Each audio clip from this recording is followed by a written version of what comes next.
एक गांव में एक दुकान थी। गांव में एक ही दुकान होने से उसका मालिक रतिराम पूरे गांव वालों को लूटता रहता था। शहर बहुत दूर था, इसलिए रतिराम अपने सामान के बहुत ज्यादा भाव रखता था। गांव वालों को मजबूरी में सामान लेना पड़ता था। एक दिन एक किसान रतिराम की दुकान पर आया। भाई ये गुड़ कैसे दिया? 100 रुपए का 5 किलो। ये तो बहुत ज्यादा है, शहर में तो 20 रुपए का 5 किलो मिलता है। तो वहीं जाकर ले लो, मैंने मना किया है क्या? जब यहाँ से 2 दिन में शहर पहुंचोगे, वहां से गुड़ लेकर गांव आओगे, भाड़े में ही 150 रुपए लग जाएंगे। 4 दिन का काम का नुकसान करके यही गुड़ 170 का पड़ेगा। अब जल्दी बताओ, लेना है कि नहीं?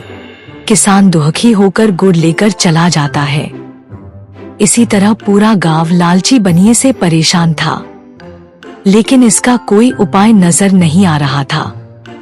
लालची रतिराम कभी कभी गरीबों को उधार में सामान दे देता था, बदले में दुगना तिगना ब्याज लगाकर कभी उनके घर के बर्तन कभी उनके पशु अपने कब्जे में कर लेता था। गांव में सुजान सिंह एक गरीब किसान खेती से किसी तरह गुजर बसर करता था। उसकी एक गाय को रतिराम ने अपने कब्जे में रख रखा था। उधार पर ब्याज बढ़ता जा रहा था। सुजान सिंह किसी तरह अपनी गाय वापस लेना चाह रहा था। रतिराम, ये गाय मुझे वापस कर दे, इसका दूध बेचकर मैं तेरे पैसे चुका दूंगा।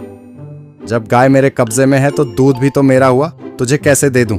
सुजान सिंह को बहुत गुस्सा आया।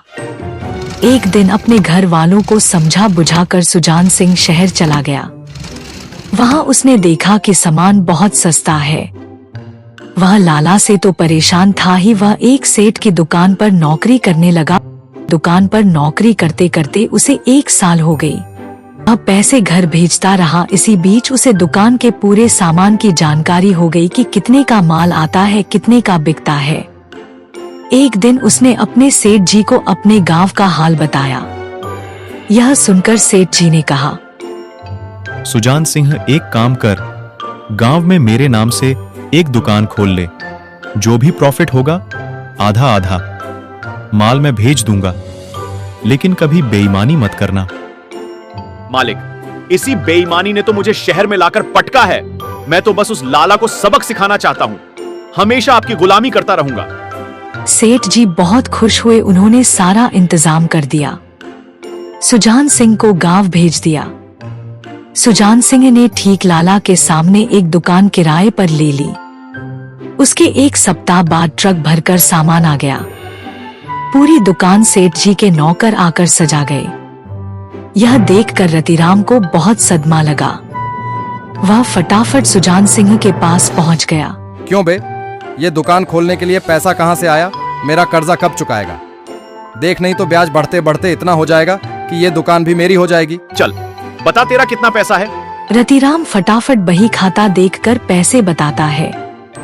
सुजान सिंह उसे उसके पैसे दे देता है। यह देखकर रतिराम पूछता है, कहीं डाका डालकर आया है क्या? मैं तेरी रिपोर्ट लिखाने जा रहा हूँ। मैं तो नौकर हूँ, ये तो शहर में बैठे मेरे सेठ जी की दुकान है। बोर्ड पर देख, उनका लिखा है। शहर जाकर उनसे पूछ।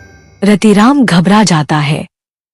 फिर वह सुजान सिंह से प्यार से बात करने लगता है। वह कहता है, एक काम करते, तेरा लाला तो शहर में बैठा है, उसे क्या पता तू कितने का सामान बेच रहा है। तू मेरे वाले रेट पर सामान बेच, इससे तुझे दुगनी बचत होगी, ऊपर से तनख्वाह अलग से मिलेगी और मेरी दुकानदारी खराब नहीं होगी। ग्राहक यहाँ से ले या मेरी दुकान से रेट एक ही रहेगा। लाला, तेरा धन्यवाद करना चाहता हूँ। तेरे कारण ही आज मैं यहाँ तक पहुँच पाया। न तू मेरी गाय हड़पता, न मैं शहर नौकरी करने जाता, न यह दुकान खुलती। ये दुकान मैंने तेरे जुल्मों के शिकार गांव वालों की भलाई के लिए खोली है। यहाँ तो शहर से भी सस्ता माल बिकेगा। चल भाग यहाँ से। धीरे धीरे सुजान सिंह की दुकान चलने लगती है। लाला की दुकान का सारा सामान सड़ने लगा। उसके आटे में कीड़े लग गए। लाला बहुत सस्ता सामान बेचने लगा, लेकिन सुजान सिंह के व्यवहार के कारण लाला से कोई कम पैसों में भी सामान नहीं लेता था।